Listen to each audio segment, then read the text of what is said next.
Hey guys, thanks for checking out another GearBarrel.com video. Something a little different we got going on here. Got a beautiful Don Lozier custom fillet knife. And not only am I going to show you the knife itself, the maker, Don Lozier himself, is going to be talking about it. He's here hanging out at the store today. Don, what do you got going on? Well, look at this fillet knife. Reminds me of a recent conversation. I was visiting with Chris Wilkins, a fishing guide that operates out of Homosassa, Florida. And it's the off season, so we were just jabbering about various things, all different types of fish, all different species. And with his years of guide service in coastal and offshore Florida waters and my global travels, the two of us have caught a wide variety of fish species. As I shared about foreign and domestic places I've been, I mentioned a lot of species. Finally, I came up with one that was unfamiliar to Chris. It's called sculpin, S-C-U-L-P-I-N. Sculpin.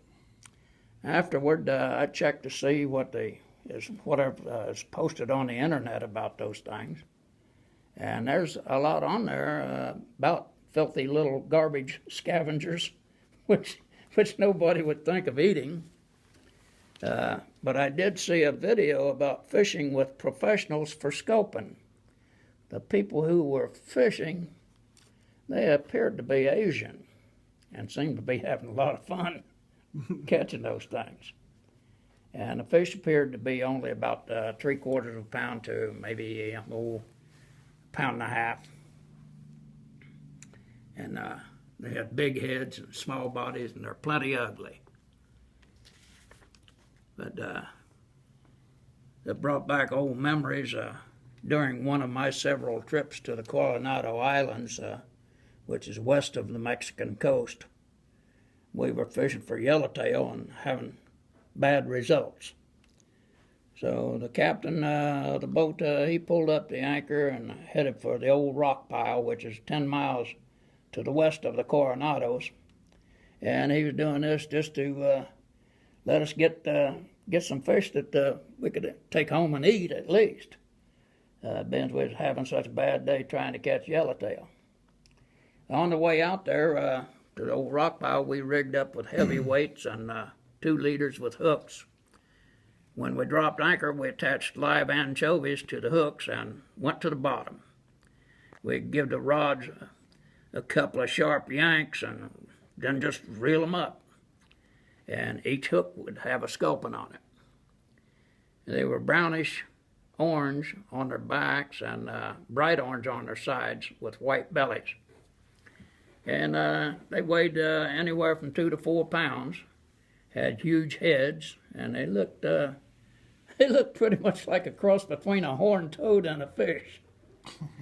And they were handled with leather gloves because the barbs and the fins are poisonous.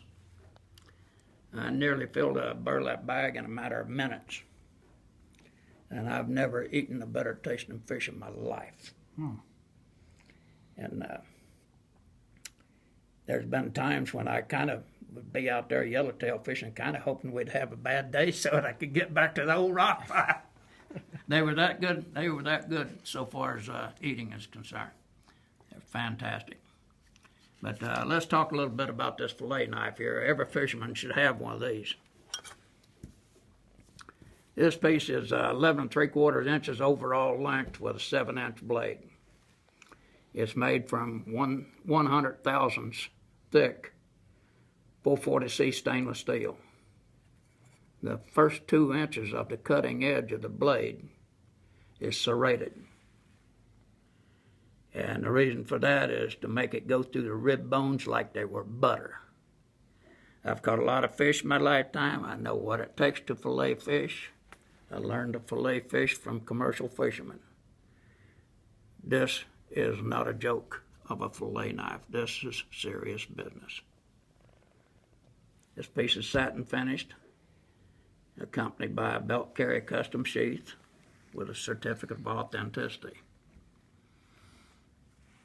The knife itself It's the bolsters.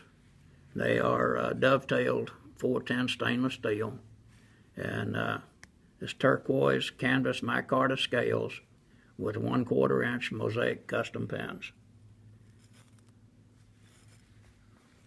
It's a heck of a nice package, and that knife does the job for which it is designed. Looks like it, man. If you're interested in something, if you're interested in that knife, then you might as well go ahead and get it, because I normally don't have time to make fillet knives. The biggest reason why this one exists is because I'm planning to go fishing with Chris here pretty soon, and I don't presently have a fillet knife, so I figured I better go ahead and make myself one. And I figured while I'm making one, I might as well make an extra. So that's the extra laying right there. That's awesome. Unfortunately, I probably opened the door for an avalanche. People will be saying, "Hey, I want one." Hey, man, it's a cool market. Well, whatever. Everybody got to be somewhere doing something. It's nice, man. Thanks, Don. There's a little area up here. Take a look at that. So what do you want me to do? I don't know. What can you do with that? Nothing. Nothing? That's a handmade knife. You see what I'm talking about? I know Little what you're ground talking ones? about. You're talking about a little ding right there. No, not the ding. Well, it's What are you over talking here. about? It's on the flat. Oh, you're talking about that. No, that's not going to get any better than that. That's Okay. as good as it's going to get. There's a little area here too, Cool.